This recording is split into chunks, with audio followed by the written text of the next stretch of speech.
साथियों, आज का ये कार्यक्रम, इसका मकसद है अल्पसंख्यक समाज में सियासी बेदारी पैदा करने के सवाल पर आपस में बैठ के बहस की जाए, गौर किया जाए और फैसला लिया जाए। इस जलसे की सदारत हजरत मौलाना मोहम्मद अहमद साहब कर रहे हैं और मंच पर सलेमपुर लोकसभा सीट से एकता मंच के प्रत्याशी माननीय ओम प्रकाश राजभर जी बैठे हुए हैं। फूलन देवी सेना के राष्ट्रीय अध्यक्ष माननीय गोपाल निषाद जी बैठे हुए हैं। जनवादी पार्टी के राष्ट्रीय अध्यक्ष माननीय ओम प्रकाश चौहान जी बैठे हुए हैं। नियाज अली मंजू साहब संचालन कर रहे हैं और इसके अलावा भी कौमी एकता दल, भारतीय समाज पार्टी, जनवादी पार्टी, फूलन देवी सेना पार्टी और एकता मंच के घटक दलों की पार्टियों के तमाम नेतागण मौजूद हैं। इस महफिल को और चार चांद लगाने के लिए कोशिश तो थी कि इस कार्यक्रम में आपके महबूब नेता माननीय मुख्तार अंसारी जो मऊ के विधायक हैं उनको भी लाया जा सके, और इसके लिए दिल्ली की मकोका अदालत से आदेश भी हो गया कि 10 तारीख तक मुख्तार अंसारी को कस्टडी पेरोल पे रिहा किया जाए ताकि वो जा करके चुनाव में प्रचार कर सके। लेकिन अफसोस की बात है कि उत्तर प्रदेश की सरकार घबरा गई। इस आदेश को सुनकर, देखकर उसका पसीना निकल गया कि अगर मुख्तार अंसारी को जेल से रिहा किया जाता है तो पूर्वांचल में होने वाले चुनाव पर इसका असर पड़ेगा और बड़े बड़े महारथियों के रथ का चक्का भी जमीन में धंस जाएगा। इसलिए ये सरकार अदालत का हुक्म भी मानने से कतराने लगी, बहाना करने लगी कि मुख्तार साहब के खिलाफ दिल्ली की सीबीआई अदालत में भी एक मुकदमा है। ये मकोका कोर्ट का आदेश आया है, सीबीआई कोर्ट का आदेश अभी नहीं आया, इसलिए उस आदेश को भी मंगाया जाए। और आज मुझे आपको ये बताते हुए बेहद खुशी हो रही है कि अभी अभी जब हम इस मंच पर बैठे हुए थे, ठीक 5 मिनट पहले मुझे ये खबर मिली कि मुख्तार को सीबीआई अदालत दिल्ली ने भी अनुमति दे दी है कि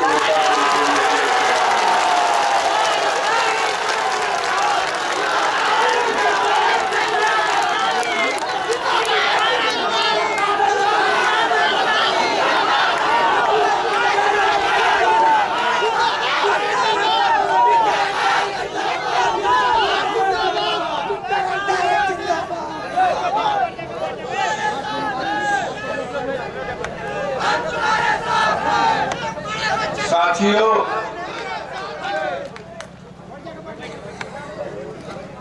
मैं आपके जज्बे को सलाम करता हूं।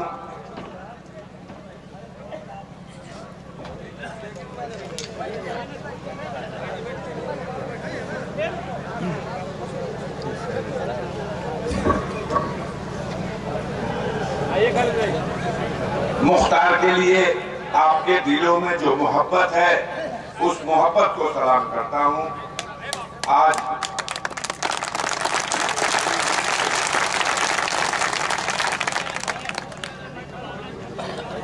आज इस मौके पर, इस जलसे में मुख्तार अंसारी खुद तो नहीं आ सके, अभी कोशिश होगी।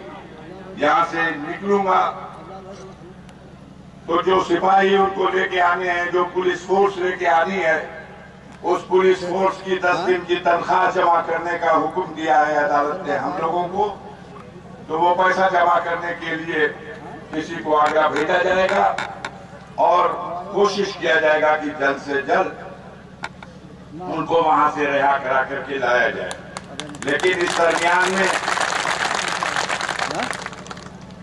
इस मंच पर यह खबर उनको भी थी, और जैसा कि हमारे साथियों ने अपने भाषण में बताया कि पिछले दिनों जब विधानसभा का चुनाव हो रहा था तो उस समय बहुत ही कठिन परिस्थितियां थी। मुख्तार साहब मऊ में एकता मंच से, जिसमें सिर्फ 2 पार्टियां थी, एक था हमारा वफादार साथी ओम प्रकाश राजभर और इसकी पार्टी भारतीय समाज पार्टी,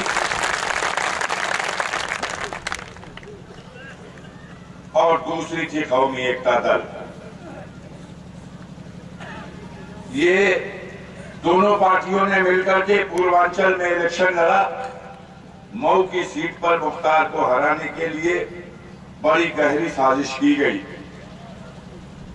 जो लोग आज आपके वोटों को मांगने के लिए, गुमराह करने के लिए, खास तौर से माइनॉरिटी के लोगों से मैं कहना चाहता हूं कि इतनी देर से आप देख रहे थे इस मंच पर जो एकता मंच की बिरादरी बैठी हुई है, फूलन देवी के सेना के लोग, जनवादी पार्टी के लोग, भारतीय समाज पार्टी के लोग, सबका निशाना एक जगह है और सबसे कमजोर पोजीशन कौमी एकता दल के लोगों की है, क्योंकि सबने अपनी अपनी समाज की अपने अपने वोट को तो छाती ठोक के कह दिया कि हम 80% दिलाएंगे, हम 90% दिलाएंगे, लेकिन आपकी हैसियत को बहुत कम करके आंका और ये कहा गया कि 40% भी दे देंगे तो काम निकल जाएगा।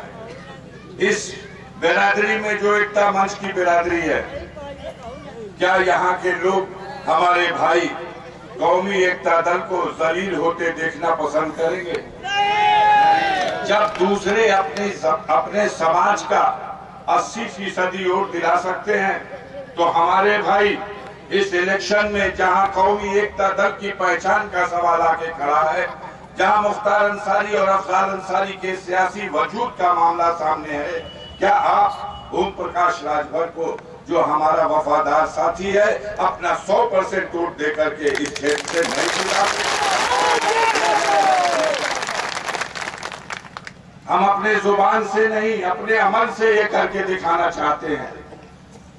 किसी को तो वोट देना है और आपका वोट अगर हमारे खाते में आएगा तो उसका रिटर्न फौरन बलिया में अफजाल अंसारी को मिलेगा और मऊ में मुख्तार अंसारी के खाते में आएगा। इसलिए साथियों, इस लड़ाई की बारीकी को समझो। आप में से कुछ लोग ऐसे हैं, आप गांव में हो, सियासी लोग किसी न किसी पार्टी में अपना नाम और अपना उस जमात में अपनी पहचान लिखा के बैठे हैं। वो वहां आज इलेक्शन के मौके पर जा रहे हैं और बड़ी पार्टियों के दरबारों में कहते हैं कि गांव में हमारे कौम का वोट तो हमारी मुट्ठी में है, मैं जहां चाहूंगा दिला दूंगा। खूब आओ भगत कराते हैं, खूब उनकी मनौती होती है, लौट के गांव में आते हैं तो मुंह तो रह नहीं गया कि वोट मांग ले अपने नेता के नाम पर, मुंह तो रह नहीं गया कि अपने काम पे नाम पर वोट मांग ले, तो कान में कनफुसकी करते हैं, ए भाई अफजाल अंसारी, मुख्तार अंसारी, ओम प्रकाश का फेर में पड़ला पे कहीं भाजपा न जीत जाओ। ये शगुफा छेड़ा जाता है ताकि मुसलमान वोट गुमराह हो जाए। ए भाई कहीं खतरा दिखे ना, अरे कैसा खतरा, भारतीय जनता पार्टी की इस सीट पे जमानत बच जाए, यही बहुत बड़ी बात है। वोट कहाँ है उसके पास? आज तक के इतिहास में सन 52 से चुनाव होता है, सन 52 से चुनाव होता है, 2 ही सीटें पूर्वांचल की हैं जहां आज तक कभी भारतीय जनता पार्टी का खाता ही नहीं खुला। एक लालगंज की सीट और दूसरी सलीमपुर की सीट कभी खुला है?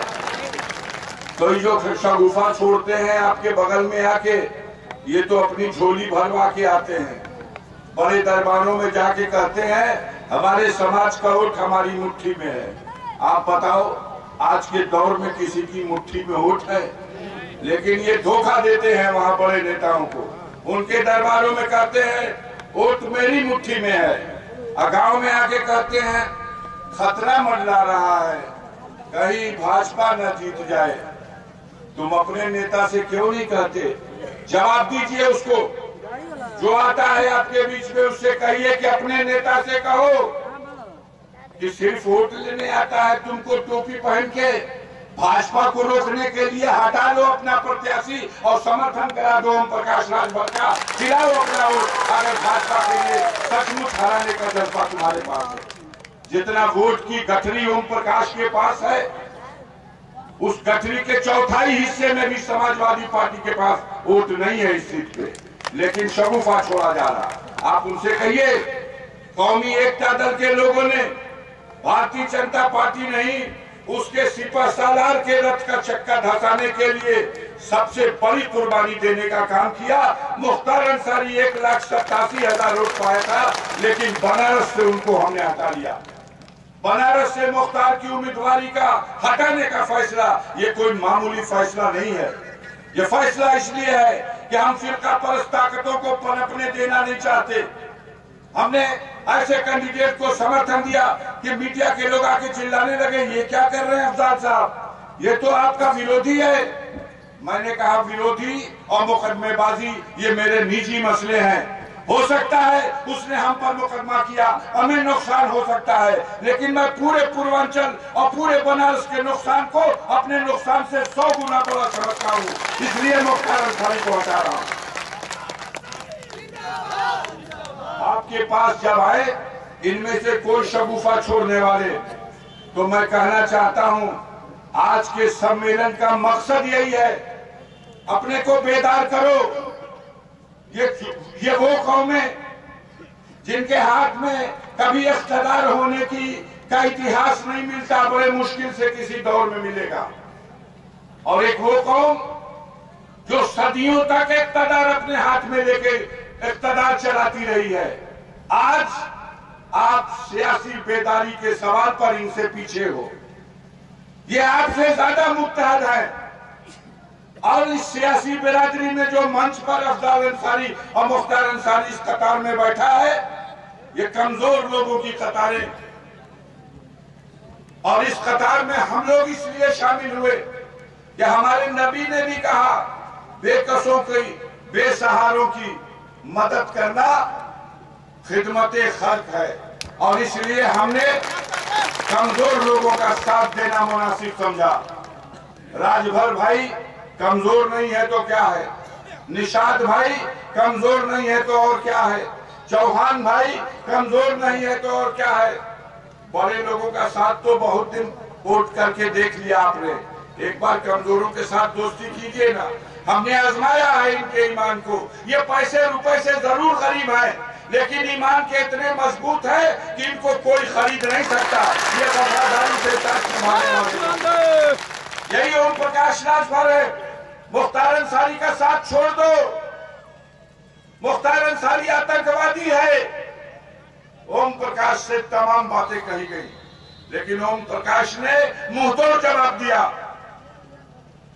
ओम प्रकाश ने कहा हिंदुस्तान में आतंकवाद की घटना की शुरुआत से बहस कर लो।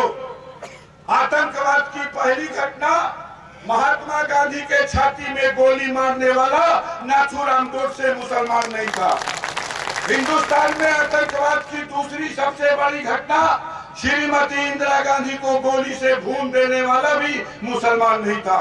आतंकवाद की इस मुल्क की तीसरी सबसे बड़ी घटना जब राजीव गांधी जो हिंदुस्तान का वजीर आजम रह चुका था, उसको बम के धमाके से उड़ा देने वाला भी मुसलमान नहीं था।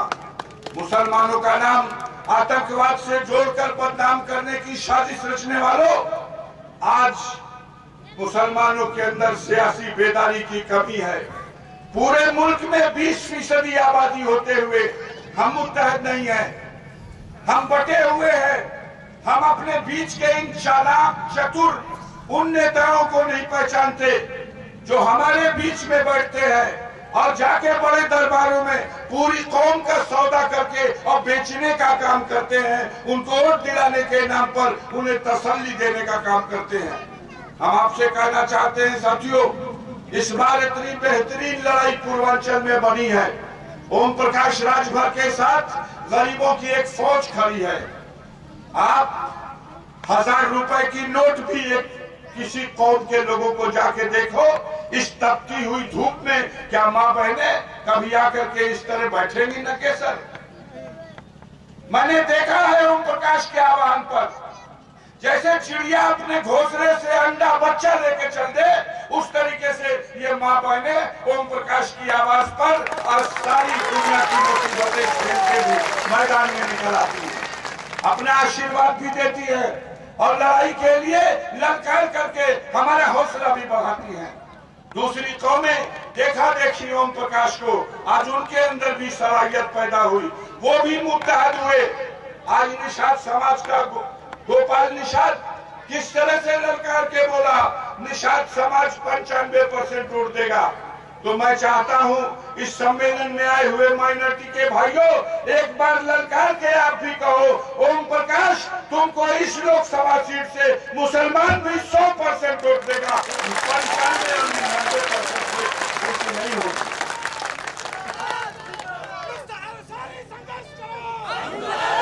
साथियों, सियासी मसाइल पर हम सोचा था कि बात करेंगे, लेकिन जब सियासी मसले पे बोलता हूं बात लंबी हो जाती है और चुनाव का वक्त है, पाबंदियां हैं 4 बजे तक। अभी ओम प्रकाश जी को बोलना है और आज के जलसे के सदर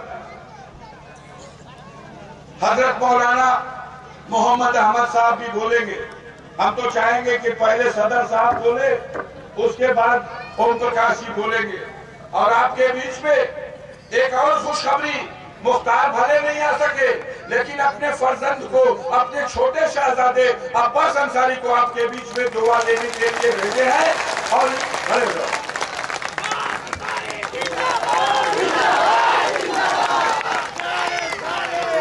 ये उमर अंसारी, ये उमर बिन, बैठो बेटा, ये उमर बिन मुख्तार, इसकी उम्र अभी 14 साल है। ये बेचारा पढ़ रहा है, इस साल हाई स्कूल में है, लेकिन जमाने का ये सितम इन बच्चों के जहनों को भी प्रभावित कर गया। आप तसव्वुर कीजिए, जब ये 5 साल का नन्हा सा बच्चा था, तब मुख्तार अंसारी को इन सितमगरों ने जेल भेजा था। आज 9 साल का जमाना गुजर गया, ये मासूम बच्चा अपने बाप की सरपरस्ती से महरूम रह गया। लेकिन आज हम लोगों ने जब फैसला लिया है जुल्म के खिलाफ लड़ने का, कमजोरों की मदद करने का, तो जमाना हमारा दुश्मन हुआ है। साथियों, हमारा साथ देने वाले बस आप हो। गरीबों की दुआएं बड़ी से बड़ी मुसीबत को काटने का काम करती है और आपकी ही दुआ की। हिंदुस्तान के सारे बड़े वकील खड़े होकर के दिल्ली में आज बहस कर रहे थे सीबीआई अदालत में कि मकोका कोर्ट ने भले दे दिया पेरोल, लेकिन ये अदालत, सीबीआई की अदालत मुख्तार को पेरोल न दे। लेकिन आपकी दुआओं ने वो कमाल कर दिया कि ऊपर वाले ने भी सुन लिया और दिल्ली की सीबीआई अदालत, जहां कृष्णानंद राय के हत्या का मुकदमा दिल्ली में चल रहा है, उस अदालत ने भी मुख्तार को रिहा करने के लिए अपनी सहमति दे दी। ये बहुत बड़ा फैसला, और इस फैसले के पीछे हमारे वकील की दलीलें एक तरफ, गरीबों की दुआएं एक तरफ, आपकी दुआएं एक तरफ। अब इस चुनाव के आखिरी मरहले में कहीं न कहीं हम लोग अपने को कमजोर समझते थे, आपकी मदद थी, आवाम हमारे साथ है, लेकिन जैसे लगता था एक बाजू कटा हुआ है। आज बहुत तसल्ली हुई साथियों, आज बहुत तसल्ली है। सिर्फ एक झलक देखने के लिए मुख्तार की लोग तरस रहे हैं। हमसे पूछा था अधिकारियों ने कि अगर मुख्तार निकलेंगे तो कैसे क्या करोगे? हमने कहा भाषण मीटिंग नहीं कराऊंगा, सिर्फ गाड़ी में घूमने और एक रोड शो करने की इजाजत दे देना वारा न्यारा हो जाएगा पूर्वांचल में, तुमको उसकी मोहब्बत का एहसास मिली। और इसीलिए आज हुकूमत के लोग पहला आर्डर जब आया मखोका का तो घबरा गए। उन्होंने जेल के सुपरिटेंडेंट पे दबाव बनाया, खबरदार मुख्तार को रिहा मत करना, नहीं नौकरी चली जाएगी तुम्हारी।